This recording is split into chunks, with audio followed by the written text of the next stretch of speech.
Video ini menampilkan roleplay antara seorang perawat komunitas, yaitu saya, dengan pasien dewasa, yaitu Nyonya S, yang menderita diabetes mellitus tipe 2 dan mengalami gangguan pendengaran.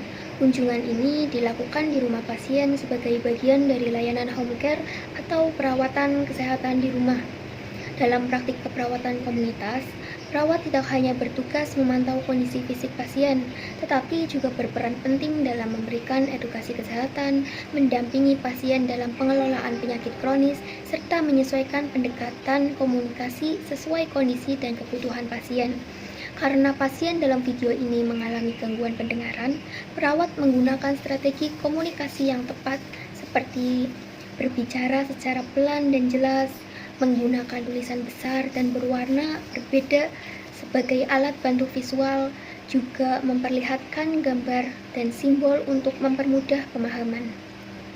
Selain itu, perawat juga membimbing pasien untuk memahami cara mengatur jadwal makan dan minum obat, makanan yang sebaiknya dikonsumsi dan dihindari, serta pentingnya kontrol gula darah dan kunjungan lanjutan. Simulasi ini bertujuan untuk memberikan contoh komunikasi terapeutik, edukasi mandiri, dan kolaborasi dengan lingkungan sekitar, terutama dalam konteks pasien dengan keterbatasan sensori. Assalamualaikum, Bu Salsa. Saya perawat Yani dari Puskesmas. Assalamualaikum, permisi, Bu Salsa.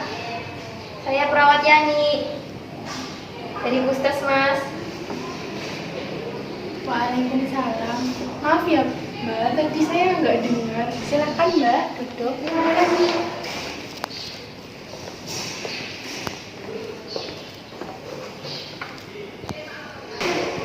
Mbak Yani udah pulang Mbak? Enggak, kebetulan sudah sebentar.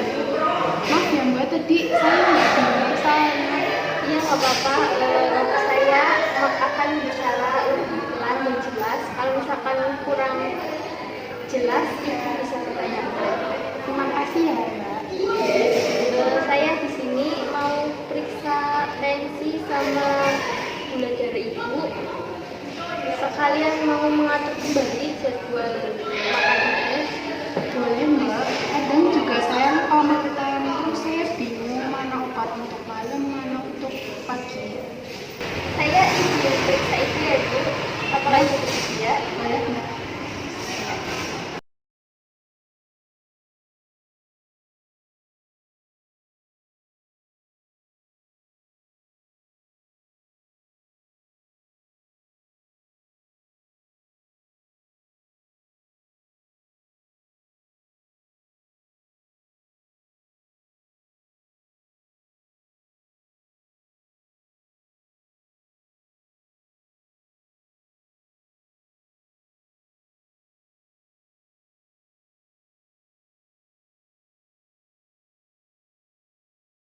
Dari pemeriksaan Ibu, gula darahnya 240, cukup tinggi. Kita coba perbaiki lewat jadwal makan yang lebih teratur.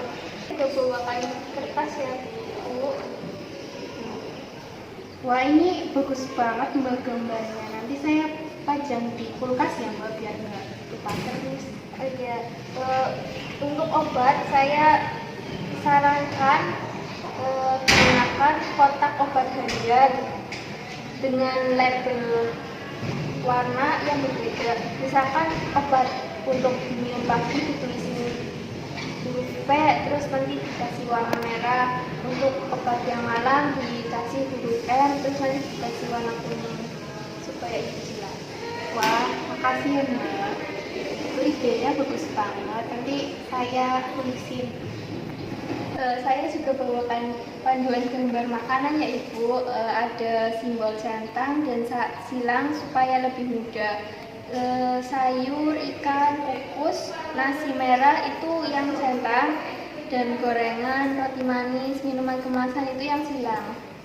Wah bagus Mbak idenya. Saya jadi tahu mana yang boleh, mana yang nggak boleh. Ibu juga bisa ikut kelas edukasi diabetes minggu depan di Puskesmas. ada pesan tulis dan alat bantu visual. Saya tertarik tapi saya takut nggak paham, sis. Tenang Bu, saya pastikan Ibu untuk bisa datang di acara tersebut. Kalau bisa nanti saya kirimkan kader untuk membantu Ibu. Wah, terima kasih ya Mbak, saya merasa diperhatikan jadi. Iya, Ibu tetap semangat ya. Kita atur langkah supaya Ibu bisa kembali sehat kembali. Baik ya Mbak, makasih ya Mbak. Iya, saya izin pamit dulu ya Bu. Hati-hati ya Mbak. Iya. Terima kasih ya Bu. Sama-sama. Hati-hati di jalan Mbak. Iya. Nah, tadi simulasi kunjungan home care pada pasien dengan diabetes mellitus dan gangguan pendengaran. Dari interaksi antara perawat dan pasien, seharusnya ada beberapa poin penting yang bisa kita ambil, yaitu pertama, komunikasi yang inklusif sangat penting. Pasien dengan gangguan pendengaran memerlukan pendekatan yang tidak hanya verbal, tetapi juga visual. Perawat dapat menggunakan tulisan besar, warna berbeda, dan media bergambar untuk mempermudah edukasi. Yang kedua, pemberdayaan pasien menjadi fokus utama. Dengan membimbing pasien membuat jadwal makan dan pengingat obat, perawat membantu meningkatkan kepatuhan dan kemandirian pasien dalam mengelola penyakit kronisnya. Yang ketiga, keterlibatan keluarga dan kader kesehatan sangat membantu. Saat pasien tinggal sendiri atau memiliki keterbatasan, dukungan dari lingkungan sekitar dapat menjadi solusi untuk keberlanjutan perawatan. Dan yang keempat, edukasi harus disampaikan secara sederhana, berulang, dan bisa diakses kembali. Itulah mengapa media edukatif visual sangat bermanfaat.